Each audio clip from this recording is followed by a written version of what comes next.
Chapter 16. Off to the Fair.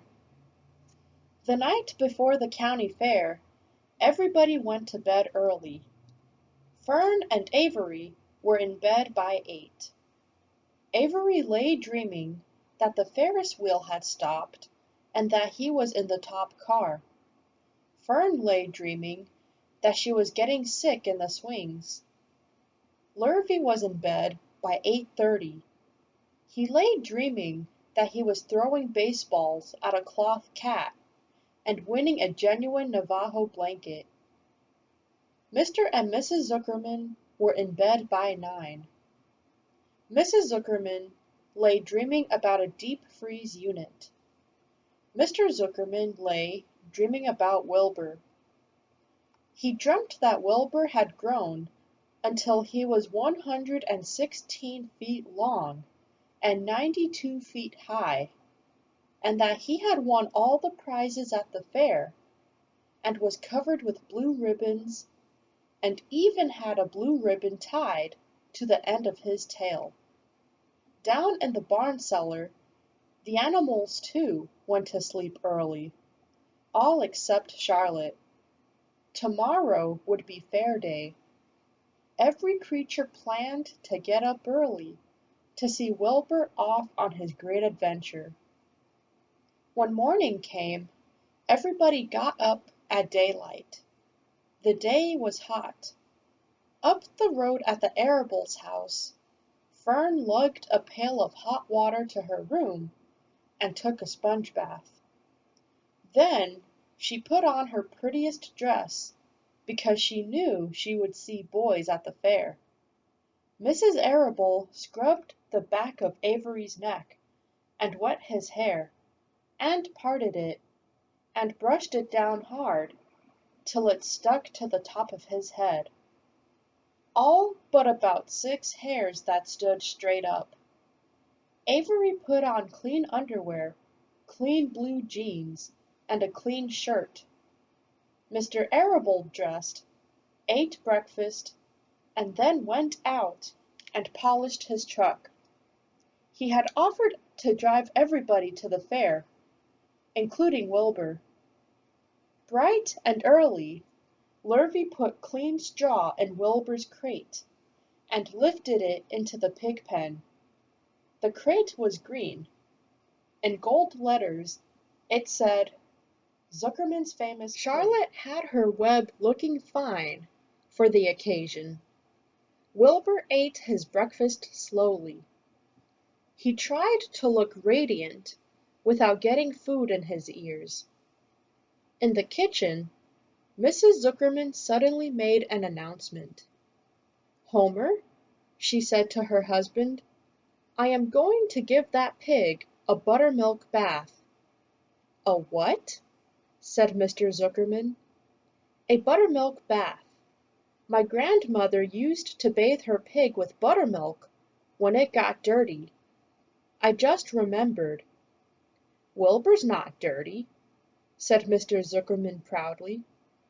He's filthy behind the ears, said Mrs. Zuckerman. Every time Lurvy slops him, the food runs down around the ears.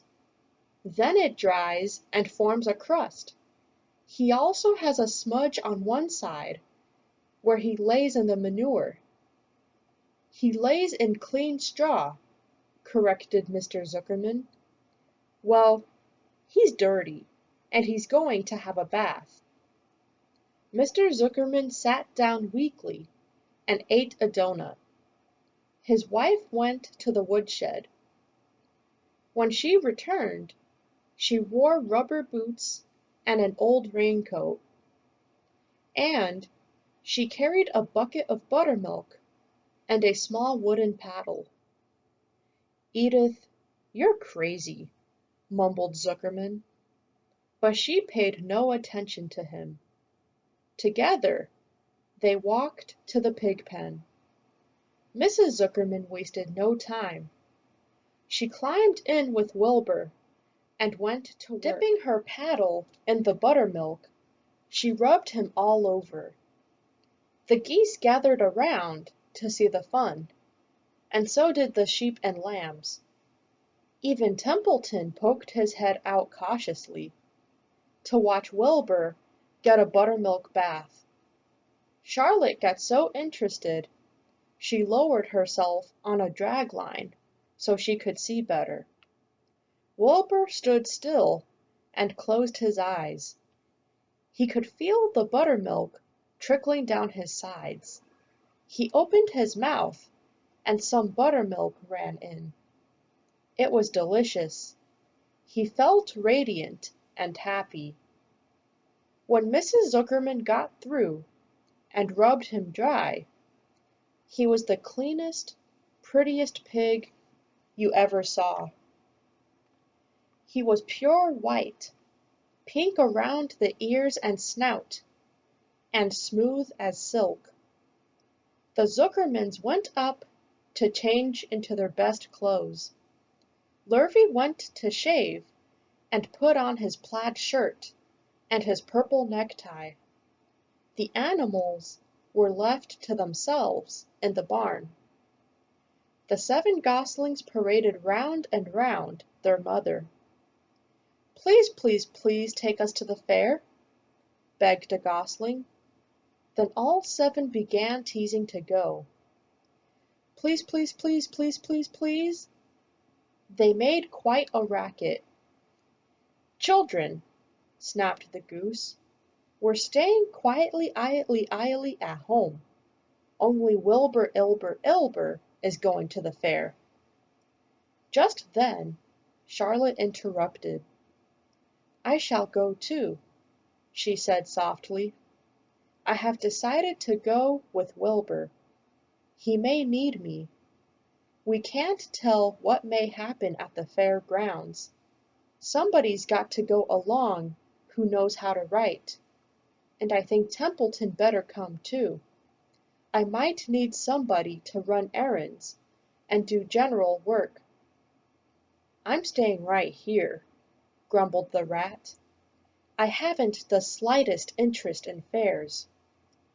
"That's because you haven't been to one," remarked the old sheep. "A fair is a rat's paradise. Everybody spills food at a fair. A rat can creep out late at night and have a feast.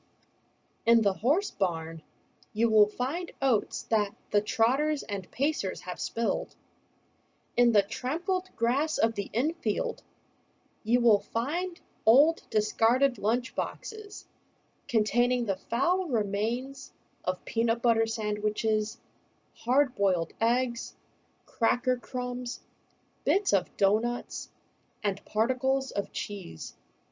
In the hard-packed dirt of the midway, after the glaring lights are out and the people have gone home to bed, you will find a veritable treasure of popcorn fragments, frozen custard dribblings, candied apples abandoned by tired children, sugar fluff crystals, salted almonds, popsicles, partially gnawed ice cream cones, and the wooden sticks of lollipops. Everywhere is loot for a rat.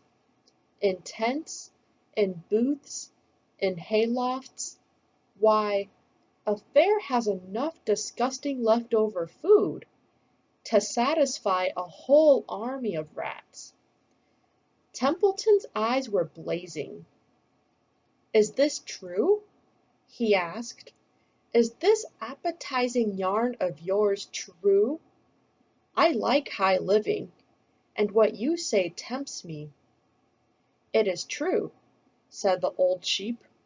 "Go to the fair, Templeton. You will find that the conditions at a fair will surpass your wildest dreams. Buckets with sour mash sticking to them, tin cans containing particles of tuna fish, greasy paper bags stuffed with rotten—" "That's enough!" cried Templeton. "Don't tell me any more. I'm going." "Good," said Charlotte, winking at the old sheep. "Now then, there is no time to be lost. Wilbur will soon be put into the crate. Templeton and I must get in the crate right now and hide ourselves." The rat didn't waste a minute. He scampered over to the crate, crawled between the slats, and pulled straw up over him so he was hidden from sight. "All right," said Charlotte. "I'm next." She sailed into the air, let out a drag line, and dropped gently to the ground. Then she climbed the side of the crate and hid herself inside a knot hole in the top board. The old sheep nodded. "What a cargo!" she said. "That sign ought to say, 'Zuckerman's famous pig and 2 stowaways.'" "Look out! The people are coming umming," shouted the gander. "Cheese it, cheese it, cheese it!" The big truck with Mr. Arable at the wheel backed slowly down toward the barnyard. Lurvy and Mr. Zuckerman walked alongside. Fern and Avery were standing in the body of the truck, hanging on to the sideboards. "Listen to me," whispered the old sheep to Wilbur. "When they open the crate and try to put you in, struggle. Don't go without a tussle. Pigs always resist when they are being loaded." "If I struggle, I'll get dirty," said Wilbur. "Never mind that. Do as I say. Struggle. If you were to walk into the crate without resisting, Zuckerman might think you were bewitched. He'd be scared to go to the fair." Templeton poked his head up through the straw. "Struggle if you must," said he, "but kindly remember that I'm hiding down here in this crate, and I don't want to be stepped on, or kicked in the face, or pummeled, or crushed in any way, or squashed, or buffeted about, or bruised, or lacerated, or scarred. Just watch what you're doing, Mr. Radiant, when they get shoving you in." "Be quiet, Templeton," said the sheep. "Pull in your head. They're coming. Look radiant, Wilbur. Lay low, Charlotte. Talk it up, geese." The truck backed slowly to the pig pen and stopped. Mr. Arable cut the motor, got out, walked around to the rear, and lowered the tailgate. The geese cheered. Mrs. Arable got out of the truck. Fern and Avery jumped to the ground. Mrs. Zuckerman came walking down from the house. Everybody lined up at the fence and stood for a moment, admiring Wilbur and the beautiful green crate. Nobody realized that the crate already contained a rat and a spider. "That's some pig," said Mrs. Arable. "He's terrific," said Lurvy. "He's very radiant," said Fern, remembering the day he was born. "Well," said Mrs. Zuckerman, "he's clean anyway. The buttermilk certainly helped." Mr. Arable studied Wilbur carefully. "Yes, he's a wonderful pig," he said. "It's hard to believe that he was the runt of the litter. You'll get some extra good ham and bacon, Homer, when it comes time to kill that pig." Wilbur heard these words, and his heart almost stopped. "I think I'm going to faint," he whispered to the old sheep, who was watching. "Kneel down," whispered the old sheep. "Let the blood rush to your head." Wilbur sank to his knees, all radiance gone. His eyes closed. "Look!" screamed Fern. "He's fading away." "Hey! Watch me!" yelled Avery, crawling on all fours into the crate. "I'm a pig!" I'm a pig. Avery's foot touched Templeton under the straw. What a mess, thought the rat. What fantastic creatures boys are. Why did I let myself in for this? The geese saw Avery in the crate and cheered. Avery, you get out of that crate this instant, commanded his mother. What do you think you are? I'm a pig, cried Avery, tossing handfuls of straw into the air. Oink, oink, oink. The truck is rolling away, Papa. The truck, with no one at the wheel, had started to roll downhill. Mr. Arable dashed to the driver's seat and pulled on the emergency brake. The truck stopped. The geese cheered.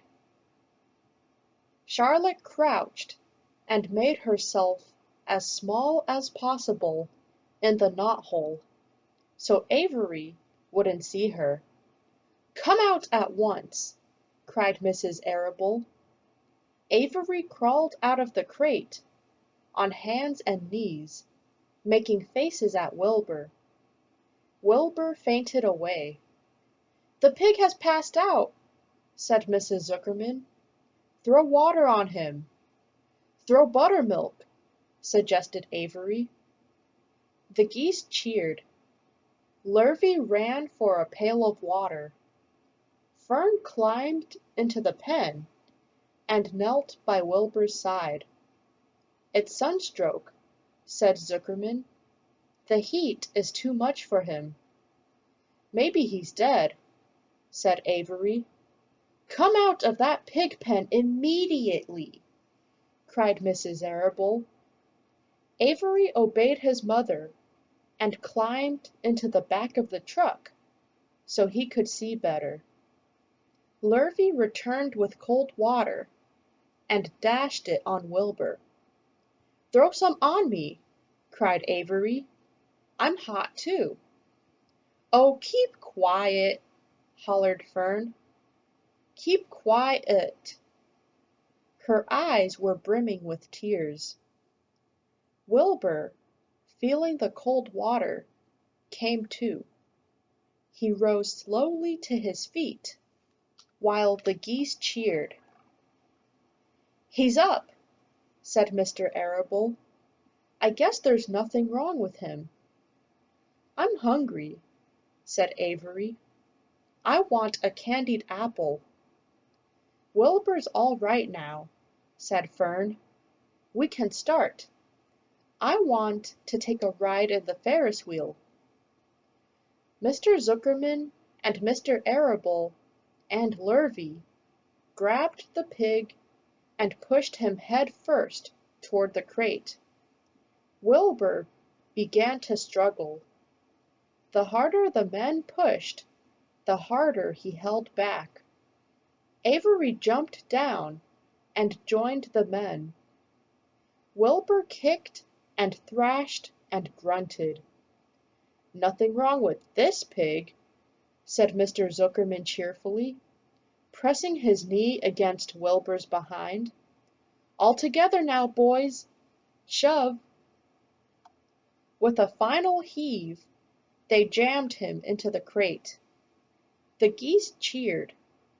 Lurvy nailed some boards across the end, so Wilbur couldn't back out. Then, using all their strength, the men picked up the crate and heaved it aboard the truck. They did not know that under the straw was a rat, and inside a knothole was a big gray spider. They saw only a pig. "Everybody in!" called Mr. Arable. He started the motor. The ladies climbed in beside him. Mr. Zuckerman and Lurvy and Fern and Avery rode in back, hanging onto the sideboards. The truck began to move ahead. The geese cheered. The children answered to their cheer, and away went everybody to the fair.